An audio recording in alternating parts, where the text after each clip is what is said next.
Hi everyone, thanks for joining us tonight for this webinar in our Fertility Network Trying to Conceive series. As an organisation, we're here to offer free advice, support and understanding to anyone affected by fertility issues. Whenever anyone's trying to conceive or undergoing fertility treatment, it's perfectly natural to worry about which activities should be avoided and which ones are safe to do. So tonight we've got the opportunity to explore the subject of yoga with our expert panellist Annie Perry, a trained specialist in fertility therapy. Hi Annie. Hello everybody, lovely to have everyone here. Thank you so much for coming along tonight, Annie. You're welcome. Now, I'm sure that many of you will want to tap into Annie's wealth of knowledge and expertise that she brings tonight. Please type any questions in as you think of them, but remember, we will return to them once Annie's finished her presentation. Now, to submit a question, all you have to do is hover your cursor at the bottom of the screen and a toolbar will appear. Click on Q&A and type in any questions. Please select the anonymous function to prevent the accidental disclosure of any of your personal details, as this session will be recorded tonight and will be watched by others later. Annie, I think we're ready to hand over to you for Yoga and Fertility, a Beginner's Guide. Have fun. Thanks, Heather. Thank you so much. Hi, everyone. It's an absolute pleasure to be here. I'm absolutely delighted to have you tune in to listen. Whether you're here now or whether you're watching at a later date, you're all very welcome. Now, this will be a very relaxed session, I hope. I'm currently sitting on my yoga mat. I couldn't picture doing it any other way, so I'm sitting on a yoga mat and I'm just imagining that you're all here in my studio, which you would be warmly welcome to, so a warm welcome. As Heather said, I'm a women's yoga teacher and I've got a special interest in fertility and women's health, particularly women's menstrual health, which I personally don't believe is talked about enough in our society. So I'm here tonight to talk a bit about yoga and the links between yoga and a potential positive impact on your fertility. Now, some of you may have tried yoga before, and that's brilliant if you have, and you might have a good grasp of what yoga is all about, and you're just particularly here tonight to listen to the fertility aspect and fertility yoga, and that's brilliant. But I just want, if you could just please bear with me for the first few slides, because I do want this session to be informative to people who have never set foot in a yoga studio, and I just want to talk a wee bit about yoga first and foremost. And as Heather said, there will be time for questions at the end, and you're more than welcome to put forward any questions, and please don't feel that anything's a silly question. Put it forward and I will do my very best to answer it. And as Heather said, you might have something that's quite a unique question to you, and it might, or your situation, it might require me just to go and give you a more in-depth answer, and that's absolutely fine. Just ask it, just send it to Heather, and I'll try my best. So let's begin. So I'm just going to share my presentation with you guys. Here we go. So you're now sharing my screen. So turn that off. So that was the title of the presentation. So Yoga for Fertility, a Beginner's Guide. So I wanted to start off talking about, oh, sorry, 2 seconds. I wanted to start off by talking about some common misunderstandings of yoga. So as a yoga teacher and in my years teaching yoga, I hear a lot of comments from people who have never tried my classes before, and they tend to be the same comments over and over again. And I want to go through some of them now and hopefully dispel some of the myths. So the first one we hear a lot is yoga is a fitness class, and they say yoga is a fitness class, and I personally would prefer to do Zumba, MetaFit, spin, fill in the blanks as appropriate. And yes, yoga is often offered at gyms, and that's brilliant. I love that. But yoga, in the true sense of the word, could not be more different from a fitness class. And people say to me, "Oh, I only have an hour and I want to spend it working up a sweat and not stretching," which they call yoga, but we're really not comparing like for like when we compare yoga to a fitness class. I mean, don't get me wrong, fitness classes are amazing, and I do enjoy MetaFit for myself. Well, That's not true. I drag myself there kicking and screaming. But and they're amazing for fitness, for lowering BMI and getting those endorphins flowing. But yoga is so much more. And in fact, these type of classes might not be the best thing for you if you're having problems with your fertility just now, but we'll come back to that later on. So this is the next one. You hear a lot of this. I can't do yoga because I can't touch my toes. I'm not very flexible. Yoga isn't for me. And they think that yoga is only for flexible people. And this is common, but it's absolutely not true. And there's a lovely quote that says, yoga is not about touching your toes, but it's about what you learn on the way down. So please don't let this put you off attending a yoga class or starting a home practice, because there's so much more to yoga. We hear this as well, that yoga is only for thin people. And actually, I can truly understand this misunderstanding of yoga, because I put this picture on the slide, which is a screenshot that I put in into Google Images, yoga images. And this is what you see. You see thin, mostly women, mostly white women, cutting some quite remarkable shapes, which is amazing. But believe me when I say this isn't really, there's so much more to yoga, and yoga really is for everyone. And this is one last one that we hear, that, oh, you have to be a health food crazed person, you have to give up alcohol and give up all your material belongings to practice yoga. And thank goodness, that is not true. Everything in moderation, that's my philosophy. So this is a quote from a famous yoga teacher, Iyengar, who said that yoga is for everyone. No one is too old, too stiff, too fat, too thin, or too tired to do yoga. Thank goodness. So that's what yoga is not. And we want to talk about what yoga is. And this is a really interesting diagram when we say that the physical part of yoga, so what a lot of people understand yoga to be, the postures, the asana, is really only the tip of the iceberg, and there's so much more involved. So what is yoga? Yoga's been around for thousands and thousands of years. It is a philosophical discipline that originated in what is now modern day India. The practices of yoga involve many techniques, and we could be here all night discussing them, but this is a beginner's guide and we only have an hour. And if we talked about them, we would really only have scratched the surface. So what I'm going to do is guide you through some of the benefits of yoga and hopefully show you why yoga is for everyone and why it has amazing benefits for fertility. So like I said, asana is just the tip of the iceberg. So what else is involved? So the reason we do the asana, the postures, is really to preoccupy our body and heal our body, but to guide you to something else. So to heal the body so that the mind and spirit can move into the more powerful techniques of breathing, pranayama, changing our attitudes, learning to meditate. And the overall the overall reason we do this is to achieve a state of peace and contentment, or said differently, to achieve union with our true selves. And in this context, yoga can be anything really, something that brings you peace, so gardening, prayer, riding horses, painting a picture, anything that helps you move to that higher vibration, that higher state of consciousness. This is another visualization of what's involved in yoga. So as you can see there, we've talked about the poses, the lovely cutting shapes on a mat. That's number 3 there. This is Patanjali's 8 limbs of yoga. So he postulated that there was 8 limbs in yoga. And you can see there's a lot there. We're not going to go into them in any great detail. But as I look at the 8 limbs, I start to see other things there that could be truly linked to a fertility journey. So if we take on number 1, the yamas, social contracts and how we behave within society.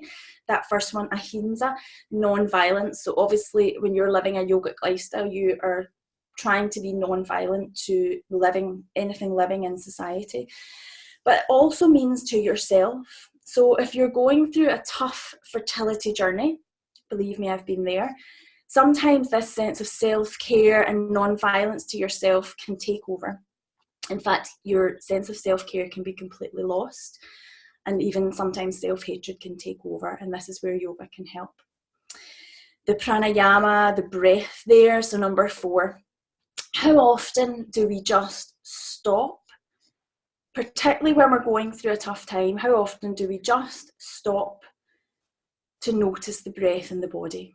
To move the breath away from this shallow, anxious breathing where we're living all up here, worrying so much.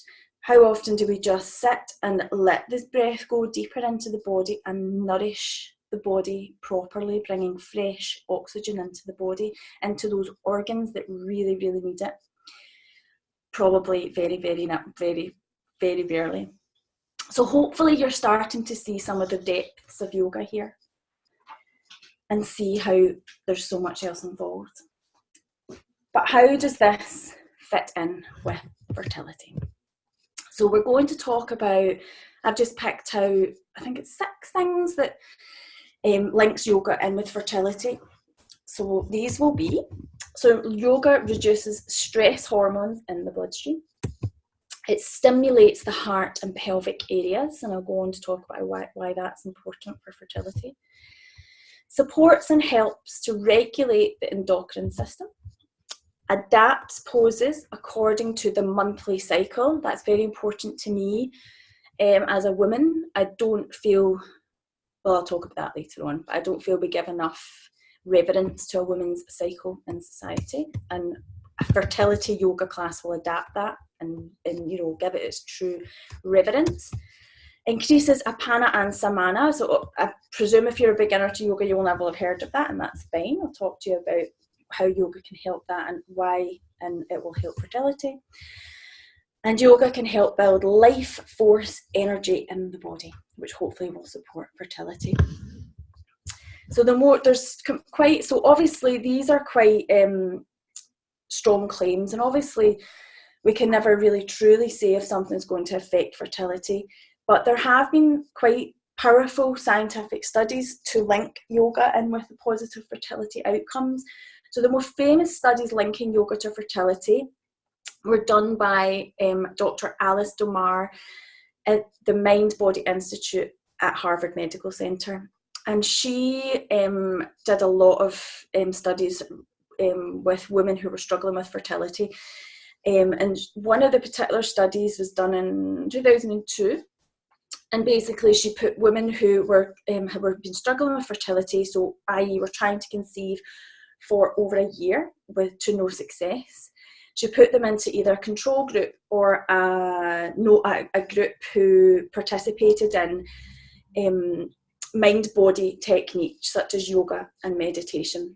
And these women practiced these mind-body, so the women who were actively participating in mind-body yoga techniques once a week, they achieved pregnancies at a rate of almost 3 times that of the control group. So some pretty strong scientific evidence to back these claims up. So we'll take the first one, how yoga can reduce stress hormones in the bloodstream. So you've probably, if you are struggling with your fertility and you're going through this tough journey just now, you will understand the effect of stress on the body.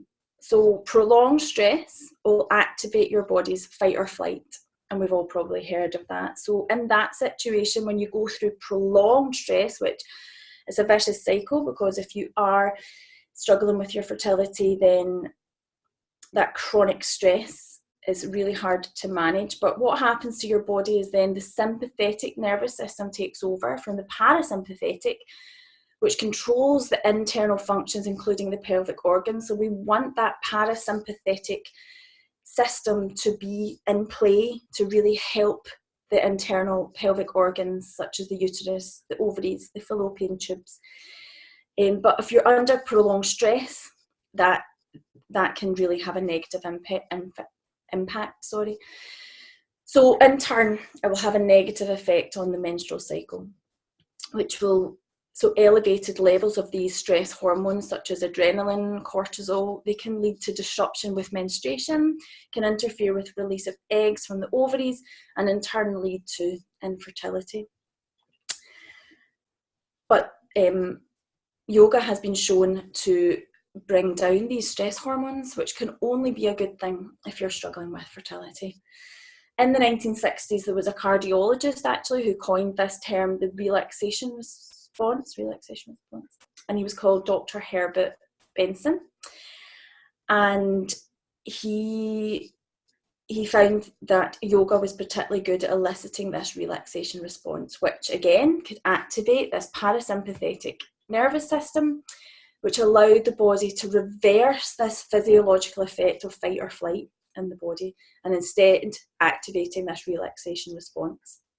And go back to Alice Domar from Harvard, she found that the hypothalamus gland, which mediates this relaxation response, also regulates aspects of reproduction. So this is positive.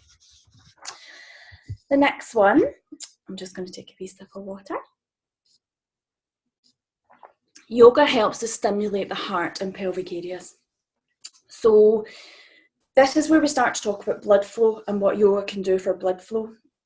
So all physical exercise activates blood flow in the body, but if we think of physical exercise such as running, for example, that is going to send blood flow to the large skeletal muscles. So if you're running, a lot of the blood flow of the body will go to the quadriceps, hamstrings, calves, and it actually shunts blood away from the pelvic areas and the pelvic organs. And then when you stop running, there's tension in the pelvis, which prevents the blood flow coming back and stimulating the pelvic areas.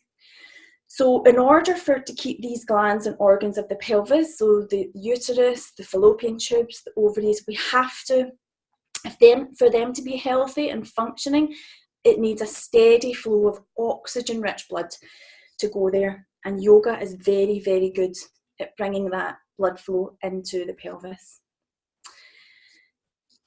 The heart area is different. Not different, but why would you think the heart, we have to stimulate blood flow to the heart area? And this is where we start to venture into Eastern medicine and Eastern beliefs on fertility. And that's because they believe the channel between the heart and the uterus is very, very important for fertility. They believe in opening the heart centre, stimulating a lot of blood flow can be really beneficial to fertility. And this is what we try to stimulate in fertility yoga as well. A lot of stimulation to the heart, stimulation to the pelvis, which can only be good for fertility. We'll move on to the next one.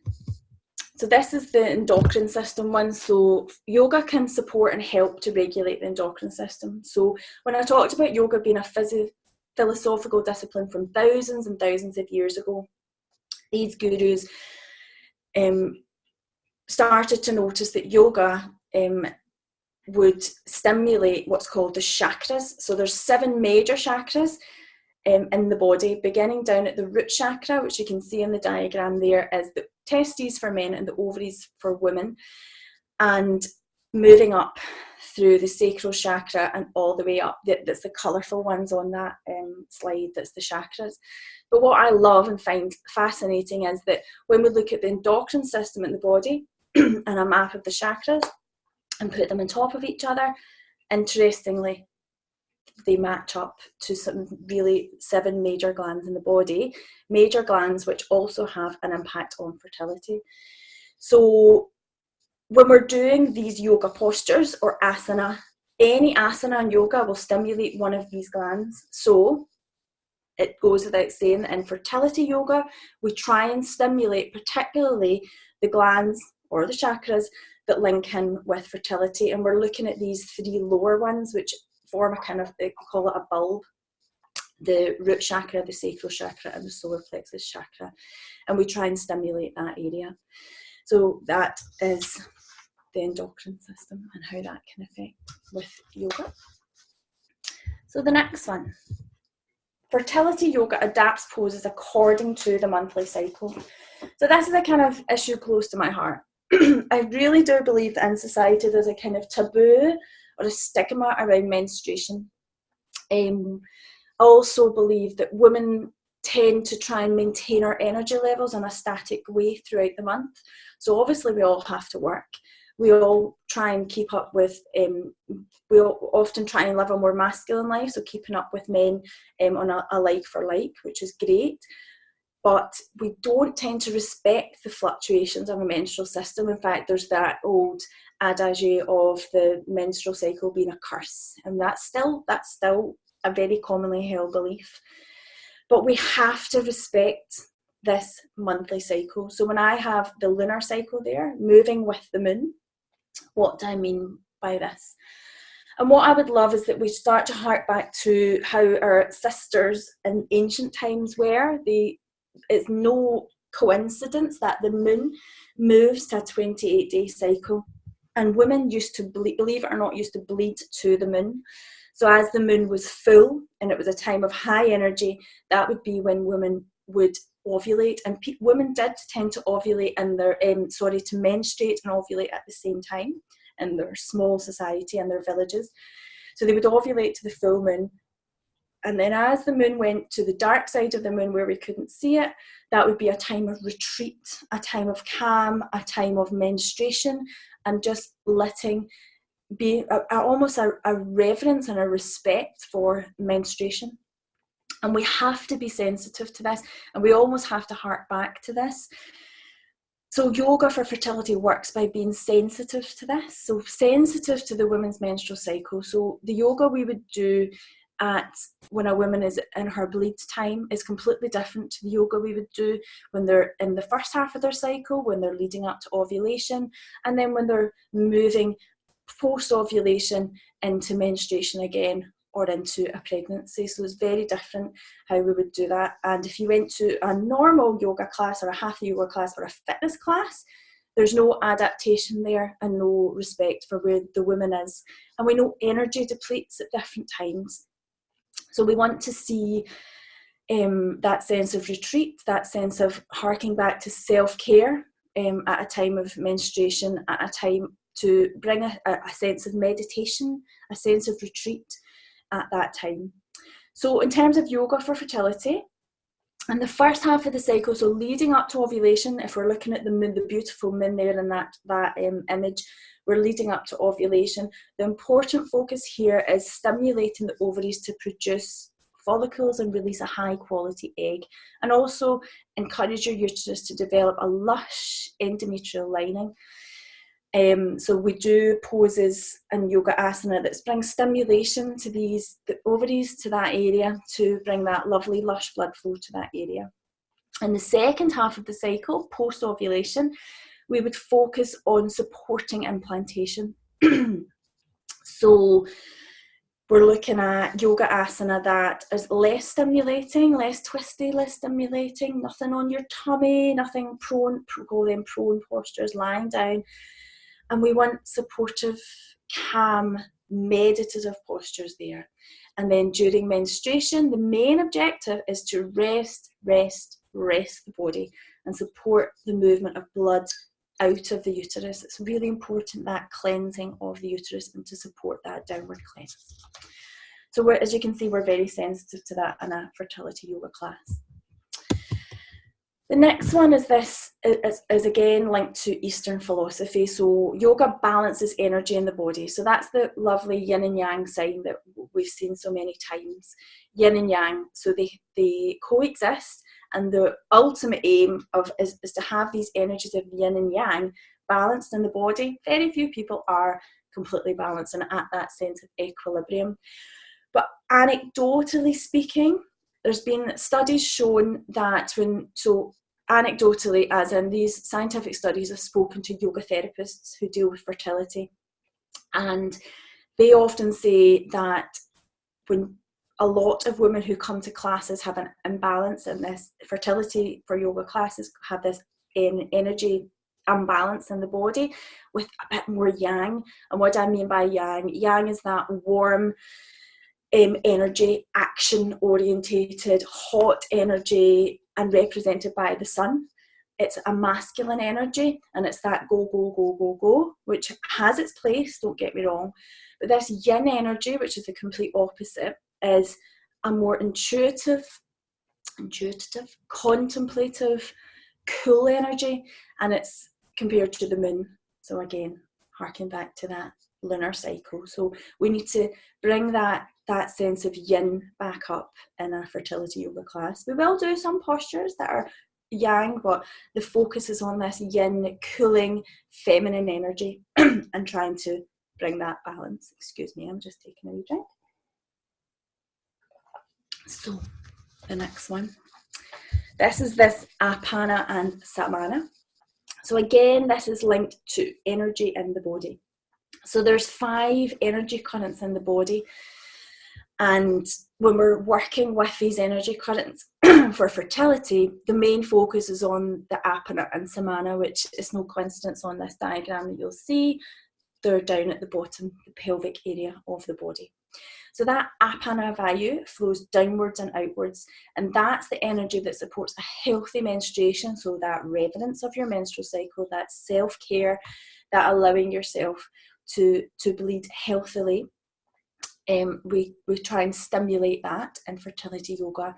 And the samana vayu, which flows from the periphery to the centre of the abdomen, and that's quite involved in digestion and assimilation of food. So we work with these 2 energies in fertility yoga. And then this one builds life force energy in the body. So yoga recognises prana. You might not have heard of it, but it's the spark of life, that vitality that permeates all cells of the body and essentially makes us alive. And in Eastern philosophy, in yoga, we believe that prana is very important to conception, so that in order to create new life, we need to have a good store of life force energy to begin with. And this is where modern lifestyles and modern society perhaps comes in, because they tend to drain prana rather than build it. So this is things like general stress, which we've talked about already, cluttered, chaotic living, a chaotic work environment, a stressful job, negative people. We often, that's a one for a fertility journey, definitely. Traffic, pollution, poor diet, overly strenuous exercise, we've talked about that before, job stress. So all these things, I'm sure everyone, when they hear it, they think, yeah, it's depleting this beautiful prana, the spark of life in the body. So yoga, a regular, ideally daily yoga practice, can really build and replenish that essential prana. That's good news. So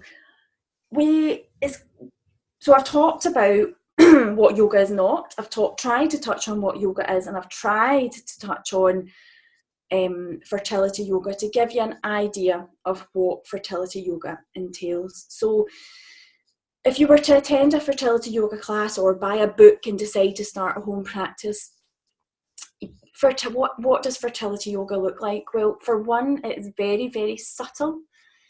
It is very, very slow. And we're harking back to that yin and yang. There's a style of yoga called yin yoga. And it is we sit deeper in the postures for longer. It is slow, cool. It is supportive of all these things that we need to sort out to aid fertility. So bringing that stress down. So I have a couple of videos that I made just in the studio, just to show you what the kind of things we do in fertility yoga. They are speeded up actually, so they even look slow when you see them speeded up. So just bear that in mind when you watch. And they might not work, so hopefully they do. I've got a wee backup if not, so we'll just play this. So this first one is what's called a moon salutation. So just before I start, I'll explain. So I'm sure if you know about yoga, you've tried yoga, you'll have heard of sun salutations. Sun salutations are beautiful, they're lovely, but they're very yang. They're powerful, they're strong, they build a good core, but we don't want that in a fertility class. So this is why we do a moon salutation. Again, that yin energy, that moon, the coolness.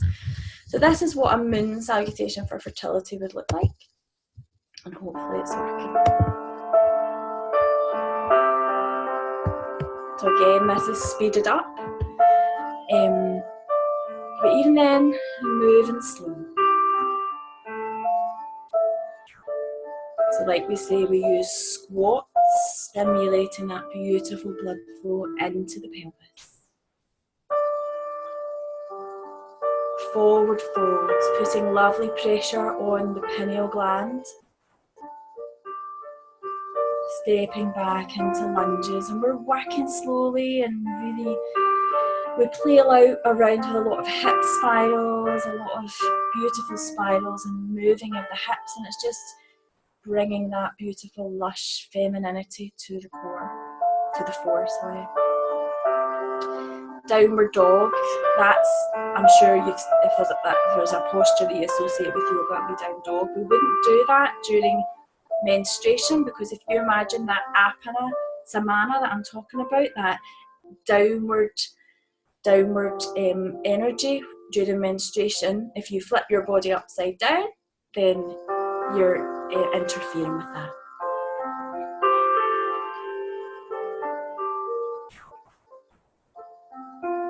You work down one side of the body and then moving back up to the other side.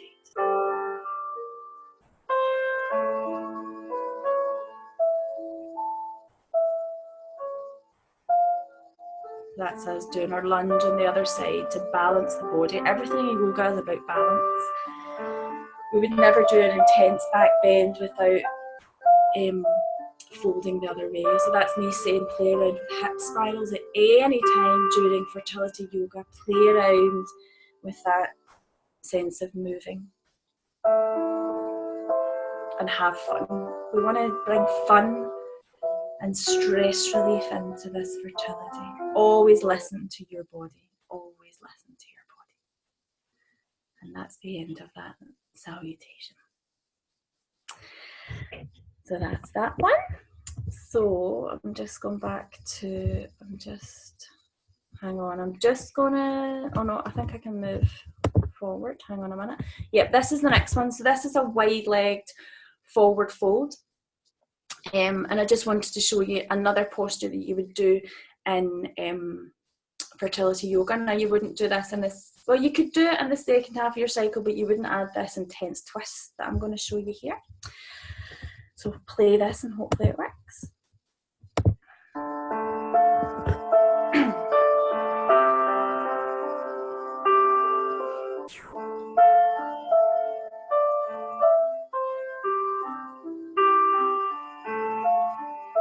Don't worry if you can't get it. It's taken me years to get my head even remotely close to the ground, so don't.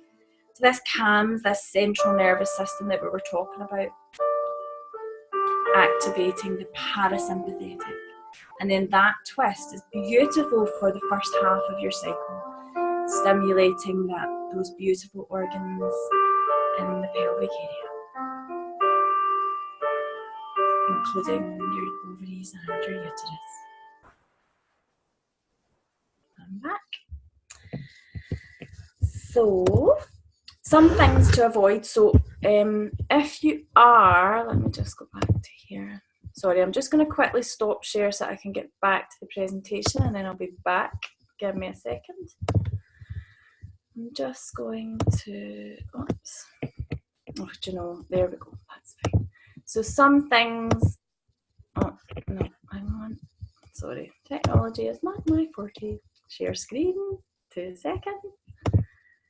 Right, so some things to avoid if you are thinking of starting up with a yoga practice, then you might not be able to find a fertility yoga class in your area, and that's absolutely fine.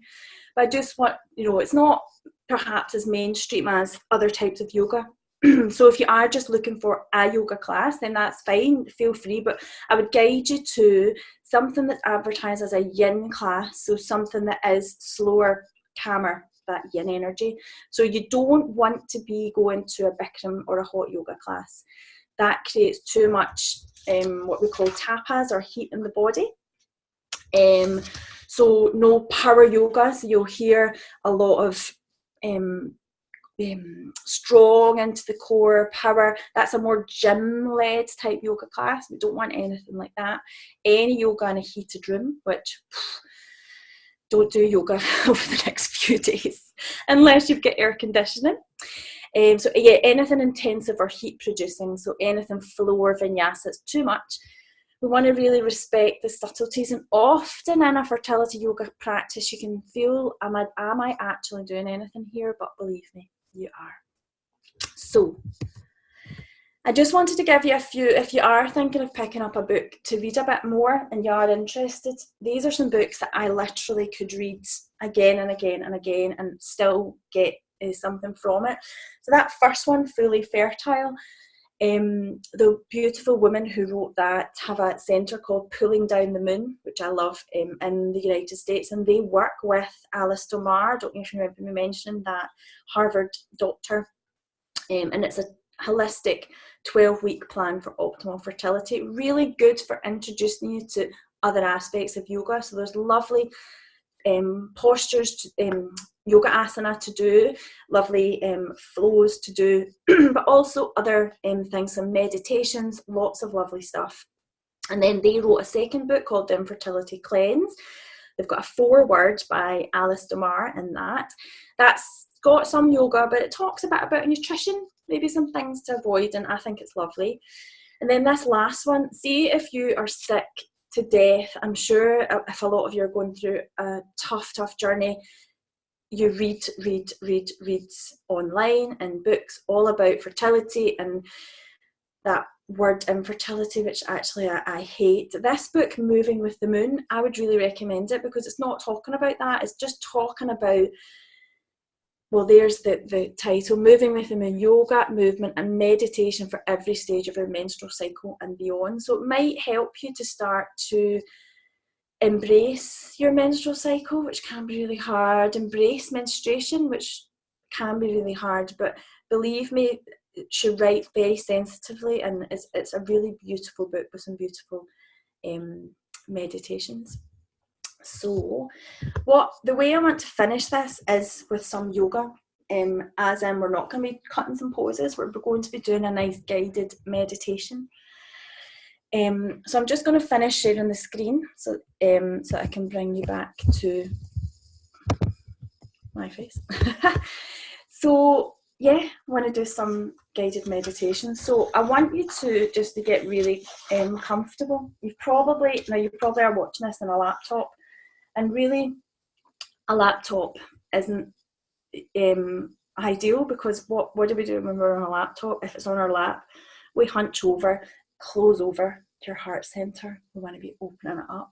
So if you are sitting at a desk, then you only have to hear me, you don't have to see me. So if you can move to the floor, sitting cross-legged, or if you're on the couch, move to the floor. But if you're on a couch and you're comfortable, then just bringing your legs into a cross-legged position on your mat. On your mat, there's me saying it like I'm in a yoga studio, which I am on my mat, but I don't expect you to have a yoga mat there. That's fine. I'm just going to pop some music on as well. There we go. So just want you to close your eyes, please, and start to draw attention to the breath. So I don't want you to manipulate the breath yet. I want you to notice your breath in your body. Is it high up in the chest? Or do you feel that your breath's moving quite deep? And that's great if it is. The breath can be a really good mirror of how you're feeling. I just want you to notice the body and how it feels. I just want you to begin to ground yourself. So I ask you to move to the floor just to bring that sense of grounding. So if you are sitting cross-legged, I want you to draw the breath now. Imagine the breath down at the floor on those sit bones connected with the floor. Draw the breath up from the floor. Imagine that inhale travelling up to the crown of the head. And as you exhale, the breath moves back to the floor. and continue to breathe like that. Where do you feel aches and pains? Does your body feel like its own? Are you tired, exhausted even? What does my body need today? What does my soul need today? I offer what I offer. I give what I give. I share what I share. I am who I am. I take this time for myself to allow myself healing. I want you to bring your hands onto the lower belly now, over your womb space.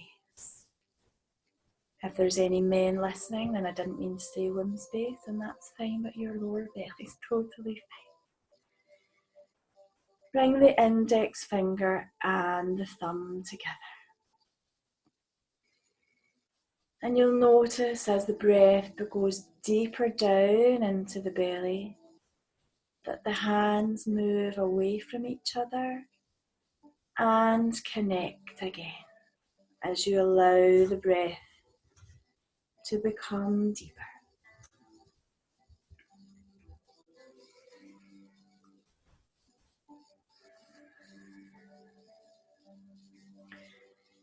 Next, bring the hands to the lower ribs. Again, the fingers are meeting like this. And you will feel as you fill the lungs with the breath, you will feel the hands open and come back together. And we remember that the lungs are in the back as well, so we're moving the breath away from the shallow lung breath into the lower lungs and in the back as well. And then bring your hands below the collarbone. And we're breathing into the full expanse of the lungs now. And then we're going to take your left hand and move it not down up at the collarbone now, over your heart, and the other hand over the belly, the lower belly. And we're going to do a gratitude meditation tonight. And I want you to move your awareness to your immediate environment now. Your eyes are still closed. Notice what you can smell, touch, and hear. And say to yourself, for this, I am grateful. And next, we're bringing to mind those people in your life to whom you're close, your friends, family, your partner. And say to yourself, for this, I am grateful. And next, turn your attention onto yourself. You are a unique, beautiful individual with a beautiful body, and your body is your friend. You are blessed with imagination, the ability to communicate, the ability to learn from the past and plan from the future, the ability to overcome any pain you may be experiencing. And say to yourself, for this, I am grateful. Finally, resting in the realization that life is a precious gift. You have been born into a period of immense prosperity. You have the gift of culture and access to spiritual teachings. Say to yourself, for this, I am grateful. And then, with your eyes still closed, you're just bringing yourself back into the room. We're doing this by feeling the weight of the body on whatever you're resting on. And only when you feel ready to, just blinking your eyes, open and shut a few times. And with this, I end my presentation. Namaste, everyone. Thank you so much.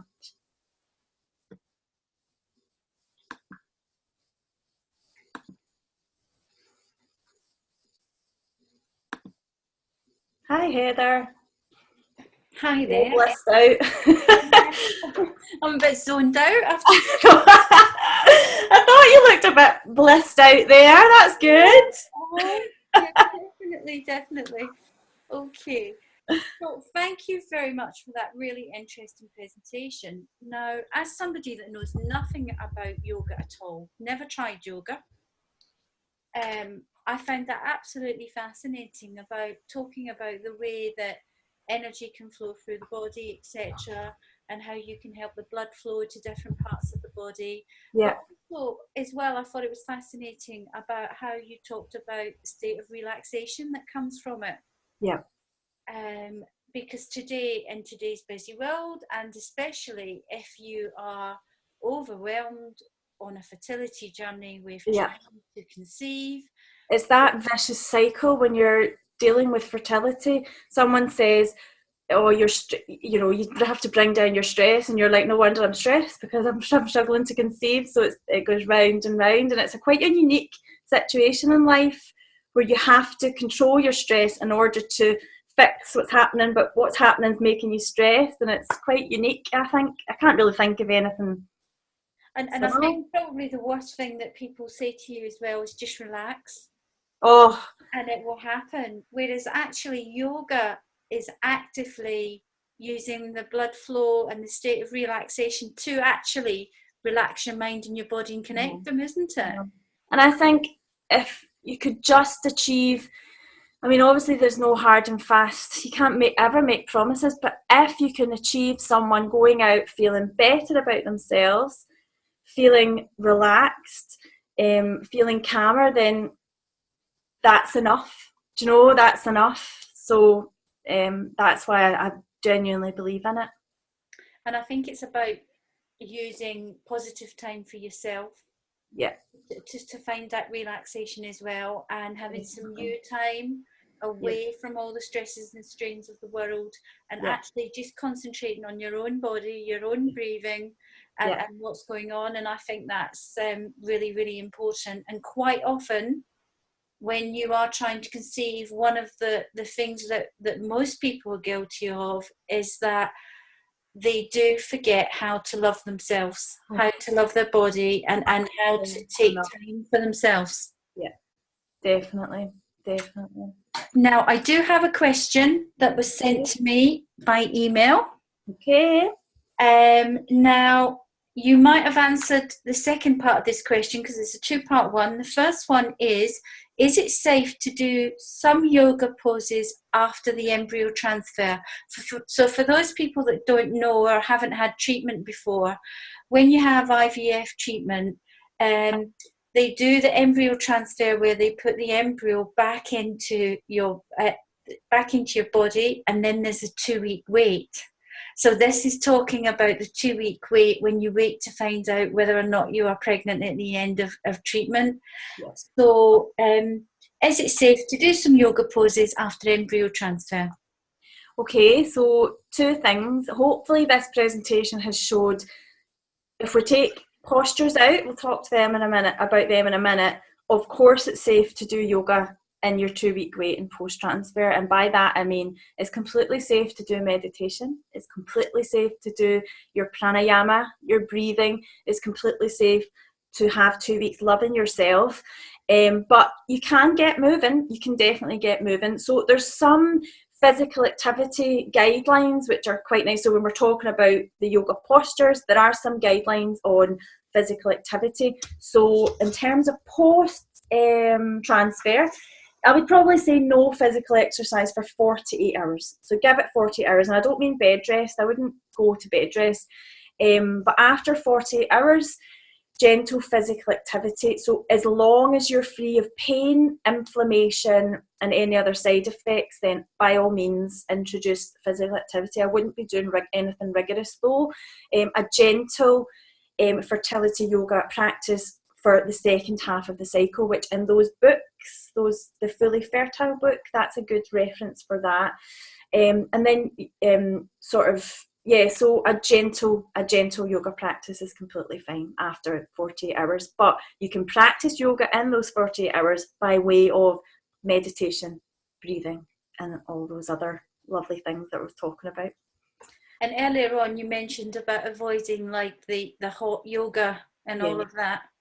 Yeah, I would just steer clear of that. You don't want all too much heat building up. You want a just nice cool yin yoga practice, nothing that's building up too much of a heart rate in that 48 hours. And then I do have a thing on pulse rate. So pulse rate no more than 65% of estimated maximum heart rate pulse, which is usually 120 beats per minute. So you're talking, you can go on a lovely walk, you can go a gentle swim, gentle exercise and it's good to do that, I think, in the 2-week wait.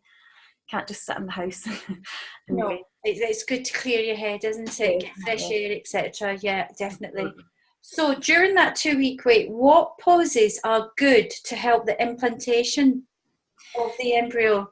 Well, the implant, to supporting all the work for supporting the implantations before the 2-week wait, if that makes sense. So we're talking, this is why I would love ladies who are embarking on this journey to start the yoga practice in months before. So that book, Fully Fertile, talks about a 12-week plan. Obviously it can take a heck of a lot longer than 12 weeks, but say you're going in 3 months for IVF and your implantation, we're embracing those cycles before. So we're really appreciating the menstruation before, we're appreciating that expulsion of all of the blood and the toxins, and we're doing lovely it's almost like 2-part yoga practices. So in the first half of the cycle, we're doing all those lovely twists, the lovely wide leg forward fold with a twist. We're getting on our tummies. So there's postures we can do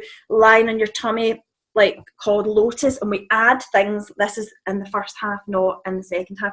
We add things like bringing your fist right in, and then you're lying on top of that, and we're really, really stimulating blood flow. So if we do that for a few months before we know we've got IVF coming up, and then the 2 weeks before we're doing those lovely blood flow postures, then post implantation, and hopefully a lot of the work's been done there because we've built up endometrial lining and we've built a healthy egg. That's the plan. So to support implantation, meditation, gentle yoga practice, going back to the same thing. Does that make sense? Now, you might have actually already answered this, but another question from me would be,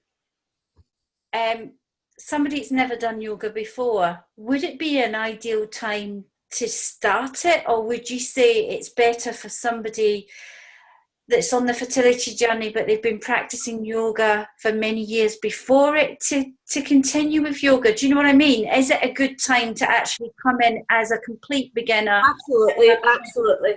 Any yoga posture can be adapted, and in fact we use a lot of props, and I didn't bring many from the studio, but I mean we use big bolster cushions. So if there's a posture that you're finding hard, you're all propped up to get into it. And you can adapt. Any beginner can be adapted, no problem. And this is what I want. Again, it harks back to the presentation, that it's for everyone, and you will be made more than welcome, and everything will be adapted if you're a beginner. It's very gentle.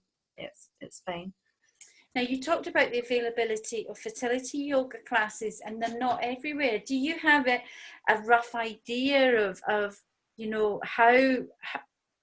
how common they are? I mean, are you talking about, are there only 5 or 6 across the country, or No, there's more than that. So I did my training with a beautiful trainer called Lara Heppel with all women, and there's a directory there, so you can go on there for a directory, but Google's your best friend, really. So fertility yoga for your area, and then if there's no fertility yoga, then you're looking, every yoga studio will have different styles, and you're looking for the one that's yin style or gentle yoga or beginner's yoga, and then just speak to the yoga teachers to tell them your journey and what you're going through, and they should be able to adapt things for you.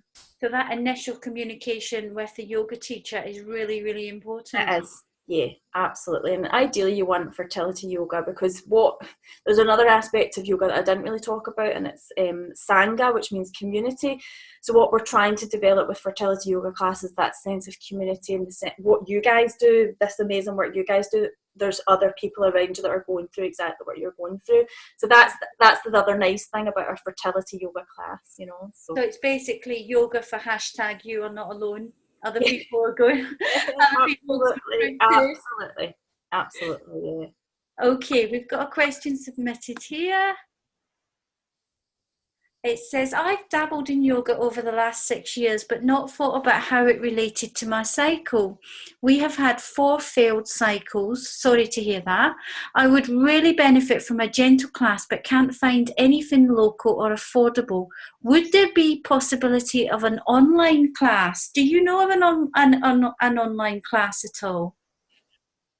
I would recommend to that person to buy Fully Fertile, the book. And I could look and see if there's anything good quality. I don't want to say go on YouTube, and I'll have a look, and that could be one of the questions that I get back to this lady. But I would 100% recommend that Fully Fertile book, and also Moving with the Moon, because if she's dabbled in yoga and she enjoys it, then that Moving with the Moon really, really goes into the intricacies of the menstrual cycle and how to adapt, and just nice meditations. I would recommend the books first and foremost, and then I'll try and see if I can find some nice online tutorials. Lovely, thank you.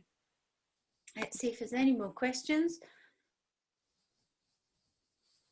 I think that is all of the questions for now. If anybody has any more questions, do send them. Yeah. But if the person who asked that last question would like to send that to me in an email at heather@fertilitynetworkscotland.org, and also in the email give me permission to forward it on, I can forward it on to Annie with your permission, and Annie can get back to you about what she finds out about that. So please do that.